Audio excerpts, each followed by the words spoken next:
Good morning, students. Welcome you all to my YouTube channel PEC Academy Kurukshetra. My dear students, today I am here to discuss the most important multiple choice questions जो कि आपकी board के exam में frequently examiner के द्वारा ask किए जाते हैं और बड़े ही इम्पॉर्टेंट होते हैं। और स्टूडेंट्स जो है कई बार कुछ सिली मिस्टेक्स करके इन तरह के क्वेश्चंस को गलत कर देते हैं।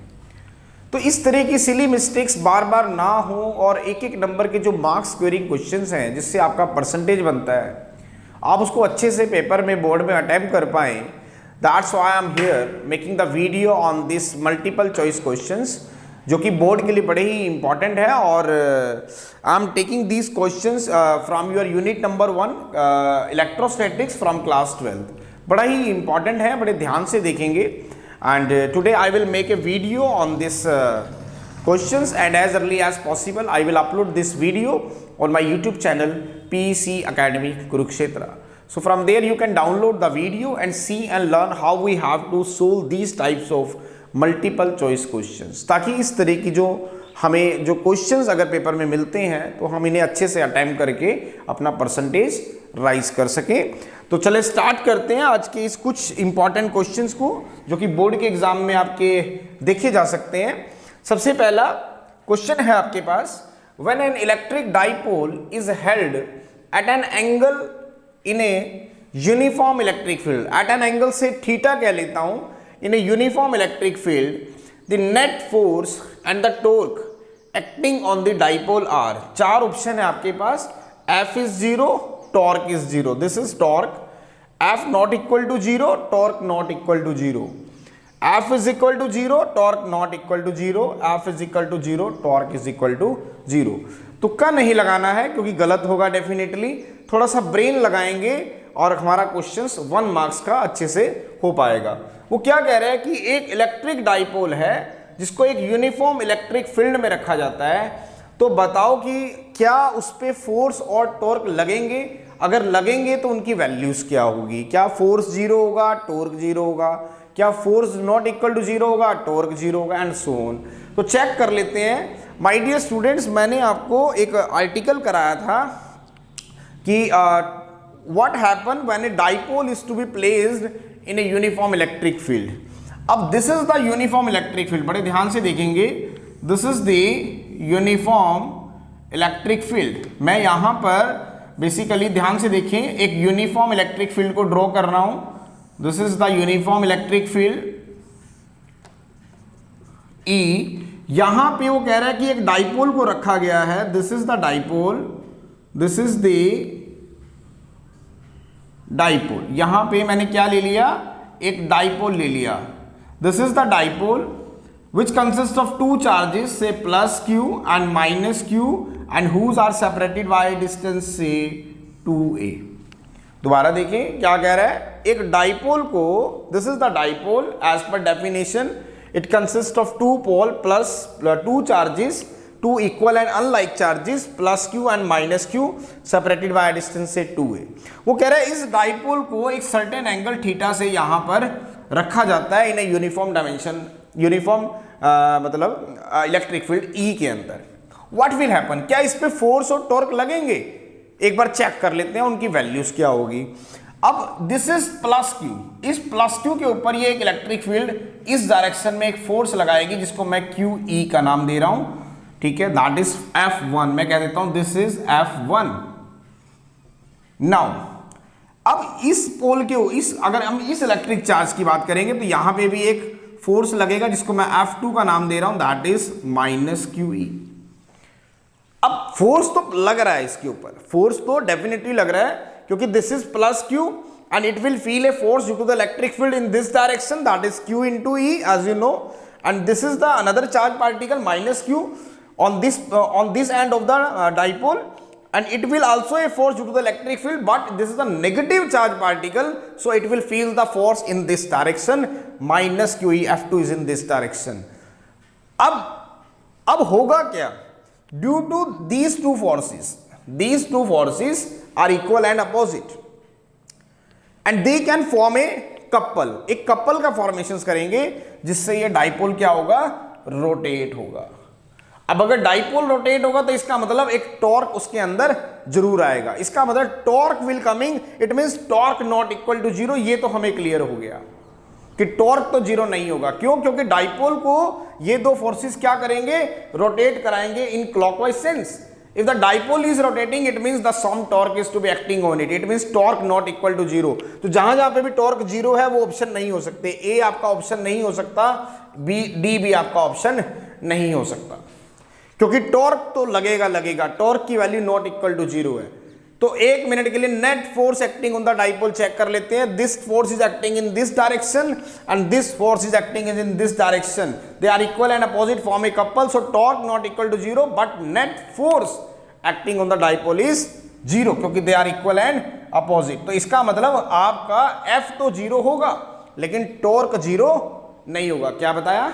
एफ तो जीरो होगा लेकिन टॉर्क जीरो नहीं होगा। तो सी इज द राइट आंसर, जिसके अंदर हमें मेंशन किया है कि एफ जीरो होगा लेकिन टॉर्क जीरो नहीं होगा। तो इसका आंसर है सी।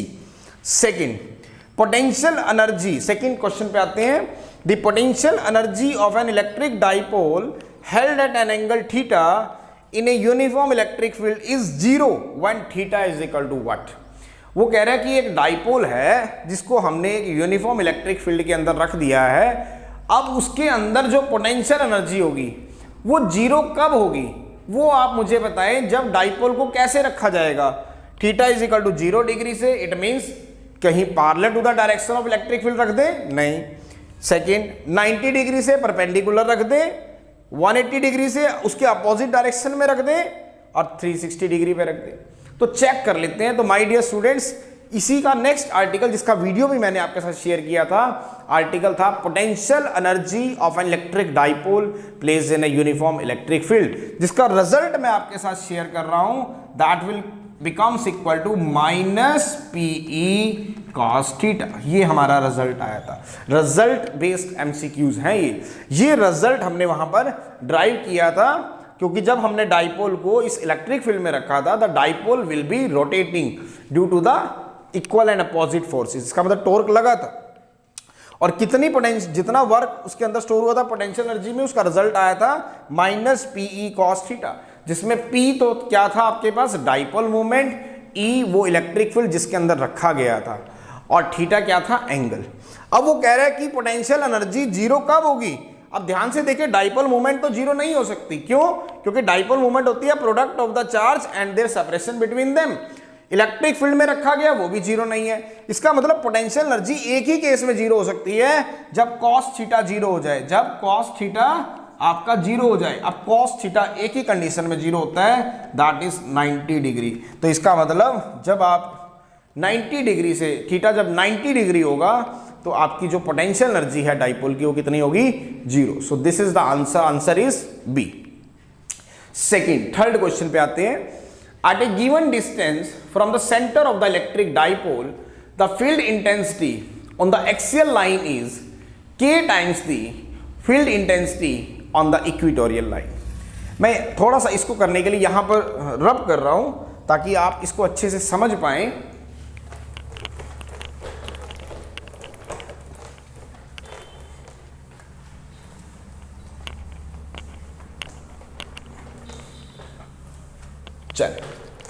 थर्ड क्वेश्चन है आपके पास।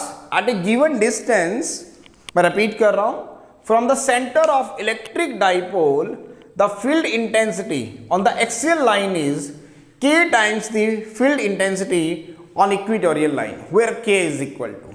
वो कह रहा है इस क्वेश्चन के अंदर, ध्यान से देखेंगे आंसर इसका, इलेक्ट्रिक फील्ड वो कह रहा है at any point due to a dipole on the axial line is, वो कह रहा है k टाइम्स है electric field due to electric dipole on an equatorial line. ये आपको उसने गिवन दिया है। उसने क्या गिवन दिया है?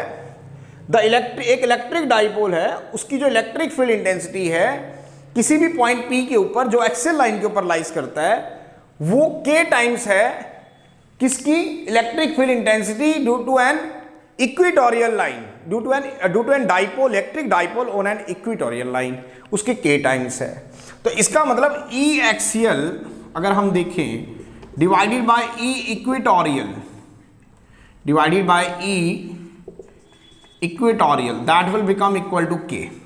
तो वो कह रहा है के की वैल्यू बताओ, या तो 2 होगी या 3 या 4 या फिर 1।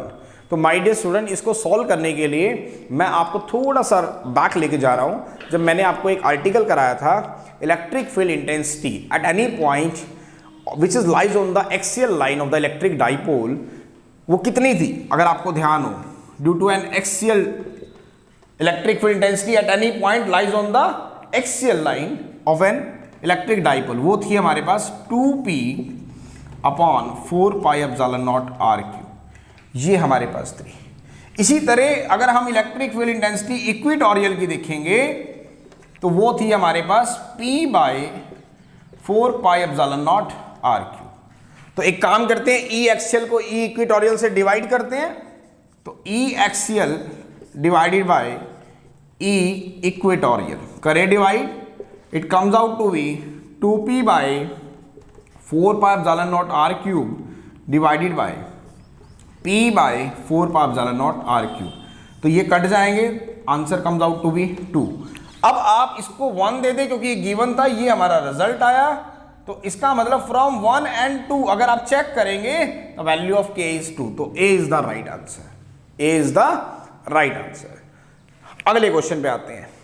What is the force acting on a test charge Q0 placed in a uniform electric field? ये तो बड़ा ही आसान है। मैंने आपको बताया था, जब भी आप किसी चार्ज पार्टिकल, कोई भी चार्ज पार्टिकल हो, चाहे वो टेस्ट चार्ज पार्टिकल से Q0 की बात करें या एक चार्ज पार्टिकल Q की बात करें, when it is to be placed in electric field, then it will experience a force is given by Q0 into E। ये हम पहले भी मैं आपको बता चुका हूं। तो what is the force, that is Q0 into E। So A is the right answer. So my dear students, this is the video which is based on the simple important multiple choice based questions जो कि आपके board के exam में frequently पूछे जाते हैं। तो आपको इस तरह की क्वेश्चंस को अटेम्प्ट करने में प्रॉब्लम ना आए, आप इसे अच्छे से अटेम्प्ट कर पाएं और आपका कोई भी मार्क्स इसमें डिडक्ट ना हो। That's why I am here making the video on this important multiple choice questions, and as early as possible I will upload this video on my YouTube channel PEC Academy Kurukshetra. So from there you can download the video and see and learn how we have to attempt or solve these types of multiple choice questions, और जो कि आपके board के exam में frequently पूछे जाते हैं। क्योंकि बहुत टाइम से जब मैं बोर्ड की चेकिंग में जाता हूँ तो I was observe on that time कि बच्चे MCQs अच्छे से अटेम्प्ट नहीं कर पा रहे, उनके मार्क्स इसके अंदर कट रहे हैं, और जो कि एक स्कोरिंग क्वेश्चंस हैं और इसमें आपके फुल मार्क्स आने चाहिए। तो इस तरह के आपको क्वेश्चन समझने में, उन्हें अटेम्प्ट करने में दिक्कत ना आए, इसीलिए मैं आज यहाँ वीडियो बना रहा हूँ, और मैं इस वीडियो को जल्दी भी अब तक शेयर भी कर दूंगा, और आगे भी मेरी इस तरह की MCQ बेस्ड क्वेश्चंस के ऊपर जो वीडियोस हैं वो आती रहेंगी। तो आपको प्रॉपर नोटिफिकेशन मिलता रहे, तो इसके लिए आप मेरे YouTube channel PEC academy Kurukshetra को सब्सक्राइब करें, और सब्सक्रिप्शंस का बटन ऑन करते ही वहाँ पर लाइक, शेयर, और सेकेंड जो मेन इंपॉर्टेंट पॉइंट है, आपको नोटिफिकेशन आते रहें। तो वहाँ पे एक ऑल जो है उस पर आप क्लिक करेंगे तो नोटिफिकेशन ऑन हो जाएगा, जिससे जब भी कोई मेरा जो टॉपिक्स है, जब मैं इस पर डालूंगा कोई भी MCQ, वो आपके पास ऑटोमेटिकली नोटिफिकेशन के अंदर आ जाएगा, और from there you can see the important multiple choice question जो कि बोर्ड के एग्जाम में पूछे जाते हैं। तो अगर आप मेरे चैनल से जुड़ते हैं, उसे सब्सक्राइब करते हैं, नोटिफिकेशन ऑन करते हैं, वीडियो को वॉच करते हैं, तो I will assure to you कि आप इस तरह के क्वेश्चंस को बड़ी आसानी से बोर्ड के एग्जाम में कर पाएंगे। और कोई भी बच्चा, ये this assurity I am giving to you, my channel giving to you, कि मैं अपने हार्डवर्क से, अपने एफर्ट से आपको MCQ बेस्ड क्वेश्चंस में इतनी महारत हासिल करा दूंगा कि आप एक भी मार्क्स इसमें डिडक्ट नहीं करेंगे, मतलब एग्जामिनर एक भी मार्क्स इसमें आपका कट नहीं करेगा। आपके सारे के सारे MCQ बेस्ड क्वेश्चंस बिल्कुल सही होंगे, and that assurity is given by mister Manoj Pahuja on my YouTube channel PEC academy Kurukshetra. तो जुड़े रहें, देखते रहें आगे की इस तरह की बहुत ही खूबसूरत वीडियोस के लिए, ताकि आप अपने कंसेप्ट को अच्छे से क्लियर कर पाएँ। धन्यवाद। जय श्री कृष्णा, जय गुरु जी।